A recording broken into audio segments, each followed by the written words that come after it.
சென்னை அருகே நடைபெற்ற கிராம சபை கூட்டத்தின் போது குறைகளை கூறிய பெண்ணிடம் நீ ஓட்டு போட வேண்டாம், பெட்டியில் வைத்து பூட்டிக்கொள் என விடியா அரசின் அமைச்சர் மா சுப்பிரமணியன் ஆணவத்துடன் பேசியதால் பொதுமக்கள் அதிருப்தி அடைந்தனர். செங்கல்பட்டு மாவட்டம் நன்மங்கலம் முதல் நிலை ஊராட்சியில் குடியரசு தின விழாவை ஒட்டி கிராம சபை கூட்டம் நடைபெற்றது. இதில் அமைச்சர் மா சுப்பிரமணியன் கலந்து கொண்டனர். அப்போது கூட்டத்தில் கலந்து கொண்ட பெண் ஒருவர் கால்வாய் வசதி இல்லாததால் அதனை ஏற்படுத்தி தர வேண்டும் என வலியுறுத்தினார். மக்கள் பிரச்சனைகள் குறித்து கூறினால் ஊர் தலைவரோ வார்டு உறுப்பினரோ எட்டி கூட பார்க்கவில்லை எனவும் ஓட்டு மட்டும் கேட்க வருகிறீர்கள் என அமைச்சரிடம் முறையிட்டார். அதற்கு நீ ஓட்டு போட வேண்டாம், பெட்டியில் வைத்து பூட்டிக்கொள் என விடியா திமுக அமைச்சர் மா சுப்பிரமணியன் ஆணவமாக பதிலளித்தார். இந்திரா நகர்ல தண்ணி வந்து யார் தலைவர் அவங்க வந்து யாரும் கிளீனே பண்ணல. ஃபுல்லா தண்ணி, வீடுக்குள்ள தண்ணி. எங்களுக்கு ஒரு யாரு திருமணம் தான் ஒரு வார்டு நபர், அவர் உள்ள வந்து எட்டி கூட பார்க்கலாம். கூட்டம் வேணா வரமாட்டேன், போன் பண்ணா அவர் எடுக்க மாட்டேங்கிறாரு.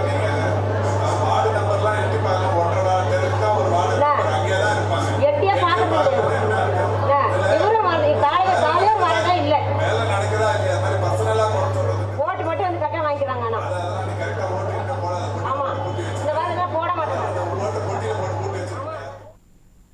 விடியா அமைச்சர் மா சுப்பிரமணியன் பேச்சால் பொதுமக்கள் அதிருப்தி அடைந்தனர். வாக்கு சேகரித்த போது மக்களின் காலில் விழுந்த திமுகவினர் அதிகாரத்திற்கு வந்த பின்னர் ஆணவத்தின் உச்சத்திற்கு சென்று விட்டதாக மக்கள் விமர்சித்தனர். திருப்பூர் பெருமாநல்லூர் ஊராட்சியில் கிராம சபை கூட்டத்தில் திமுக ஊராட்சி மன்ற தலைவர், துணைத் தலைவர் பங்கேற்காததால் அதிகாரிகளிடம் குறைகளை கூறி பொதுமக்கள் வாக்குவாதத்தில் ஈடுபட்டனர். மகளிர் உரிமை தொகை வரவில்லை, பொங்கலுக்கு சரிவர வேட்டி சேலை தரவில்லை, 100 நாள் வேலை திட்டத்தின் முறையாக ஊதியம் வழங்கப்படவில்லை என குற்றம் சாட்டினர். இலங்கை தமிழர் நலவாழ்வு முகாம் வீடுகளில் இருந்தவர்களுக்கு புது வீடு கட்டி தருவதாக காலி செய்ய சொல்லி தற்போது வரை பணி துவங்கவில்லை என பொதுமக்கள் புகார் தெரிவித்துள்ளனர். தென்காசி அருணாச்சலபுரம் கிராமத்தில் ஊராட்சி மன்ற தலைவர் இல்லாமல் கிராம சபை கூட்டம் நடைபெற்றது. அடிப்படை வசதிகள் செய்து தர வேண்டும் என பொதுமக்கள் கோரிக்கை மனுவை வழங்கினர். கன்னியாகுமரி கடற்கரை ஊராட்சியில் பேரூராட்சிகளுடன் இணைக்கும் முடிவை கைவிட வேண்டும் என தீர்மானம் நிறைவேற்றப்பட்டது. அரசு அலுவலகங்களில் அதிகாரிகள் மெத்தன போக்கில் செயல்படுவதால் ஊராட்சிக்கு உட்பட்ட பகுதிகளில் மக்கள் பிரச்சினைகளுக்கு தீர்வு காண்பதில் சிக்கல் ஏற்படுவதால் மாவட்ட நிர்வாகம் கண்காணிக்க வேண்டும் என தெரிவித்துள்ளனர். விழுப்புரம் ஒலக்கூர் ஒன்றிய பெருந்தலைவர் பெரும்பான்மையுடன் பதவியில் உள்ளாரா என விசாரணை நடத்த வேண்டும் என கீழ்கூடலூர் ஊராட்சி மன்ற தலைவர் குற்றம் சாட்டியுள்ளார். ஊராட்சி மன்ற தலைவர்களின் உரிமைகளை பறித்து டம்மியாக வைத்து தமிழகத்தில் சர்வாதிகார ஆட்சி நடப்பதாக குற்றம் சாட்டியுள்ளார். மக்களுடைய வரி பணம் வீணாவது. நாங்கள் இந்திய நாட்டில் பிறந்திருக்கோம். ஒலக்கூர் ஒன்றிய பெருந்தலைவருக்கு முதல் பெரும்பான்மை முதல் விசாரணை கமிஷன் வைங்க. அப்போ தான் எல்லா ஆட்சி ஒலக்கூர் ஒன்றிய எல்லாம் நடக்கும். ஒலக்கூர் ஒன்றிய தான் ஒவ்வொரு ஊர், என் ஊரில் மட்டும் இல்லை, எல்லா ஊரில். நாங்கள் டம்மி தலைவர் சும்மா வந்து பேசலாம் போகலாம். காஞ்சிபுரம் பால்நல்லூர் ஊராட்சியில் அடிப்படை வசதிகள் செய்து தராத திமுக ஊராட்சி மன்ற தலைவரை பொதுமக்கள் முற்றுகையிட்டனர். கிராம சபை கூட்டத்தில் குறைகளுக்கு தீர்வு காண கேள்வி எழுப்பிய பொதுமக்களை ஒருமையில் பேசி அலட்சியமாக பதிலளித்ததால் கிராமவாசிகள் அதிருப்தி அடைந்துள்ளனர்.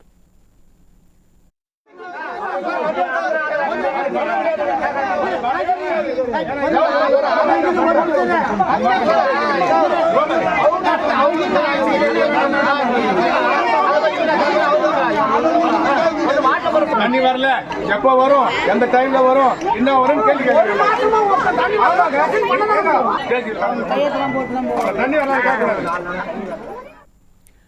கரூர் மகாதானபுரத்தில் சிந்திவாடி ஊராட்சியில் மனு கொடுத்தும் தீர்மானங்கள் நிறைவேற்றுவதில்லை என கிராம சபை கூட்டத்தில் கோட்டாட்சியரிடம் புகார் அளித்தனர். பெயரளவிற்கு கடமைக்கு கூட்டம் நடத்துவதால் பயனில்லை என வாக்குவாதத்தில் ஈடுபட்டனர்.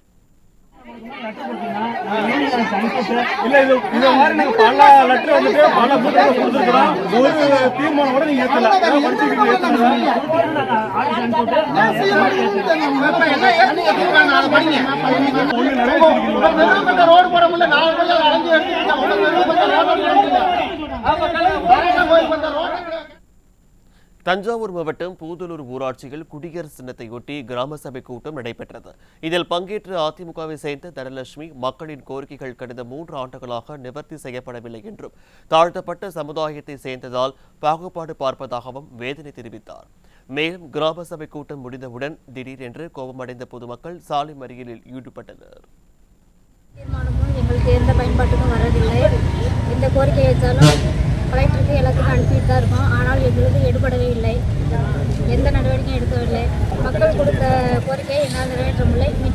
கூட்டத்திலே அது எந்த அதிகாரியும் எனக்கு வந்து இது கொடுக்கவில்லை. அதனால எல்லா சாலை மறியல் செய்ததுனால் இன்னைக்கு தாழ்த்தப்பட்ட சமுதாயம்னால எனக்கு எந்த இது கொடுக்கறதில்ல. ஊராட்சியும் புறக்கணித்துக்கிட்டே இருக்காங்க சார். நீலகிரி மாவட்டம் நிலாக்கோட்டை ஊராட்சி மன்றத்தில் குடியரசு தினத்தை ஒட்டி கிராம சபை கூட்டம் நடைபெற்றது. கூட்டத்தில் திமுக கவுன்சிலர் கனகேஸ்வரி அரசு மூலம் ஆட்டு தொழுவம் கட்டி தருவதாக கூறி தலா 12,000 ரூபாய் பணம் பெற்றதாகவும் இதுவரை நடவடிக்கை எடுக்கவில்லை எனவும் கிராம மக்கள் குற்றம் சாட்டினர். அப்போது குற்றத்தை ஒப்புக்கொண்ட திமுக கவுன்சிலர் பணத்தை திருப்பி தந்து விடுவதாக தெரிவித்தது பெரும் பரபரப்பை ஏற்படுத்தியது. 12வது வார்டு உறுப்பினர் திருமதி கனகேஸ்வரி அவர்கள் பொதுமக்களிடமிருந்து ஆடு மாடு வளர்ப்பதற்கு கொட்டாய் அமைத்து தருவதாக கூறி லஞ்சம் பெற்றிருக்கிறார். அவரே இதை கிராம சபையில் ஒப்புக்கொண்டிருக்கிறார். அவர் மீது உரிய நடவடிக்கை எடுத்து இதுபோன்ற லஞ்சம் பெறக்கூடிய ஊராட்சி மன்ற நிர்வாகிகள் மீதும் உறுப்பினர்கள் மீதும் தலைவர்கள் மீதும் உடனடி நடவடிக்கை எடுக்க. திருப்பூர் மாவட்டம் சிவன்மலையில் குடியரசு தினத்தையொட்டி கிராம சபை கூட்டம் நடைபெற்றது. அப்போது அடிப்படை தேவைகளை பூர்த்தி செய்வதுடன் புதிய சாலை வசதிகளை கேட்டும் மனு கொடுத்தனர். மேலும் ஜே நகர் அருகில் தனியாருக்கு சொந்தமான இடத்தில் தொடங்கவுள்ள மாமிச தொழிற்சாலைக்கு தடை விதிக்க கோரியும் மனு அளித்து வலியுறுத்தினர். கறிக்கோழி மற்றும் அனைத்து மிருகங்கள், மீன், காடை, மாடு, ஆடு போன்ற அனைத்து மிருகங்களையும் வெட்டி பதப்படுத்தி ஏற்றுமதி செய்யக்கூடிய ஒரு நிறுவனம் ஆரம்பிக்கிறதுக்கு உண்டான கட்டுமான பணிகளை செய்து வருகிறார்கள். இந்த தொழில் மக்கள் குடியிருப்பு அருகாமையில செய்யக்கூடாதுங்கிறது மாசு கட்டுப்பாடு வாரியத்தினுடைய விதி மற்றும் தமிழ்நாடு சுகாதாரத்துறையினுடைய சட்ட விதிப்படி குறைந்தபட்சம் 3 கிலோமீட்டருக்கு அந்த சைடு குடியிருப்பு இருக்கிற இடத்துல தான் வச்சு செய்யணுங்க. அதே மாதிரி விவசாய நிலங்களுக்கு அருகில செய்யக்கூடாது. பிஏபி பாசனம் பெறக்கூடிய முழுமையான விவசாய பூமி இது. பெரம்பலூர் இருரூரில் நடைபெற்ற கிராம சபை கூட்டத்தில் கிராமத்தில் கழிப்பறை, குடிநீர் உள்ளிட்ட அடிப்படை வசதிகளே இல்லை என பொதுமக்கள் குற்றம் சாட்டினர். ஊராட்சி பஞ்சாயத்து தலைவர் திமுகவை சேர்ந்த காந்திமதி ஆசை தம்பி மரக்கன்று நடப்பதாக ஊராட்சியில் நிதி பெற்று இதுவரை ஒரு மரக்கன்று கூட நடவில்லை என மாவட்ட ஆட்சியரை கூறியதால் பொதுமக்கள் திகைத்து நின்றனர். திண்டுக்கல் ஜம்பு துறைக்கோட்டையில் நடைபெற்ற கிராம சபை கூட்டத்தில் அடிப்படை வசதிகள் செய்து தரவில்லை என திமுக ஊராட்சி மன்ற தலைவர் மற்றும் அதிகாரிகளை பொதுமக்கள் முற்றுகையிட்டனர். 4 மணி நேரத்திற்கும் மேலாக அடுக்கடுக்கான புகார்களை கூறி கிராமவாசிகள் வாக்குவாதத்தில் ஈடுபட்டனர்.